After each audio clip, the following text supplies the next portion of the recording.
The views expressed are solely those of the speaker and not necessarily those of Paltalk.com, AVM Software, or its advertisers.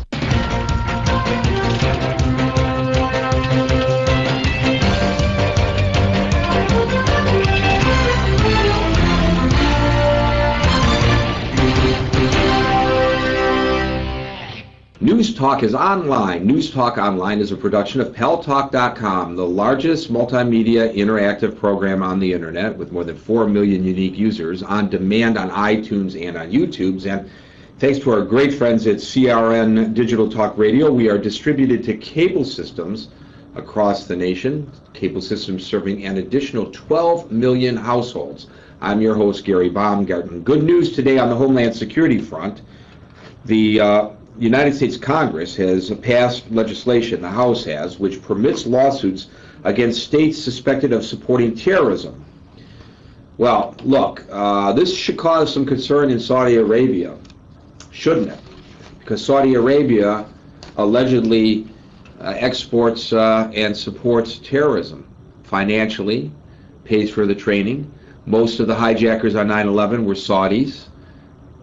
Maybe if they file a lawsuit, we will get some discovery, some on-the-record, under-oath testimony, some documentation that will prove who is really behind all this terrorism that we are so much concerned about, that has claimed so many lives.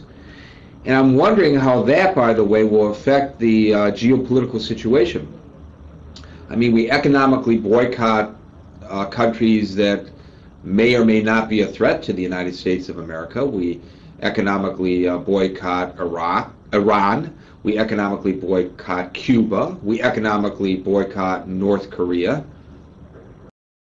But we don't boycott Saudi Arabia. In fact, Saudi Arabia's got its economic tentacles wrapped all around the United States. I forget what the percentage of investment in the USA is from Saudi Arabia, but it's fairly significant.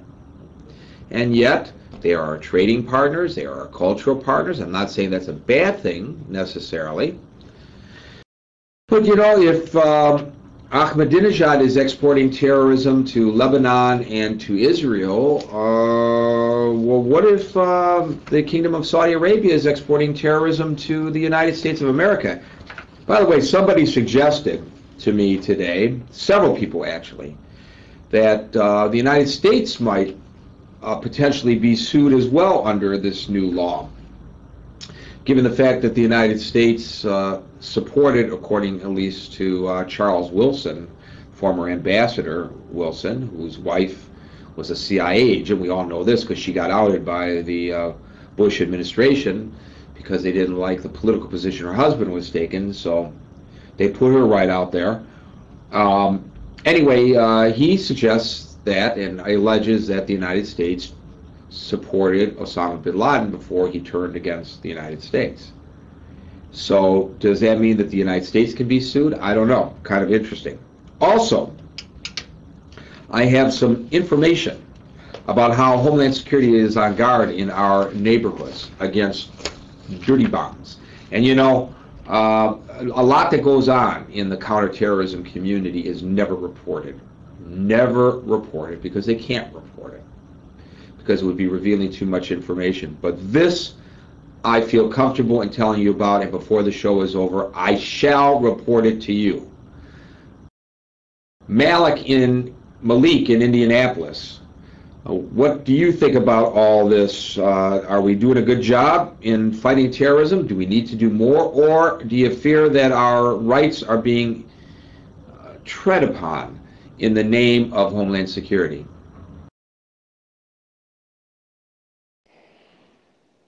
Well, thank you, Gary, and thank you for having me. Actually, I'm always thinking about a balance one of which will to protect the civil liberties as guaranteed by the U.S. Constitution's Bill of Rights, and also the need to go after individuals who want to harm us merely because we are Americans, and those individuals are very much out there. As far as this bill is concerned, this is my question, and you're asking me a question, and let me go ahead and respond to that. I'm always trying to find a balance, and I'm still looking at this piece of legislation. My question actually was to you, Gary, because you brought the story forward. My question to you is this, if you don't mind answering it. The question is, what is the purpose for this legislation as we already have laws on the books that will punish individuals in states as well who sponsor terror? We already have that. Well, the bill was introduced by Senator Frank Lautenberg, a Democrat of New Jersey, who wanted to ensure that victims and survivors of state-sponsored terrorism could seek compensation in the United States courts, and it was a measure that got broad support both sides of the aisle, Malik. However, when the bill originally passed, the president surprisingly vetoed it because it included, I believe his reason was, if my reading of this is accurate, the ability to sue Iraq, and he didn't want Iraq to be potentially sued. So Lautenberg came back with a new bill. The bill, by the way, is part of a larger bill that includes almost $700 billion in defense projects, a 3.5% pay raise for troops, and cheaper health insurance for the military and Defense Department workers. You remember, Malik, when the president vetoed the bill, much to the chagrin of many people who support the troops. And everybody was surprised because the larger component of the bill provided billions of dollars of funding for the troops who are in country fighting, putting their lives on the line, and yet the president, the commander-in-chief, vetoed it.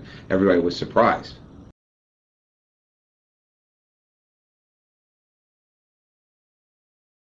All right, does he still have the microphone? I didn't know whether he was ready to respond to what I had to say.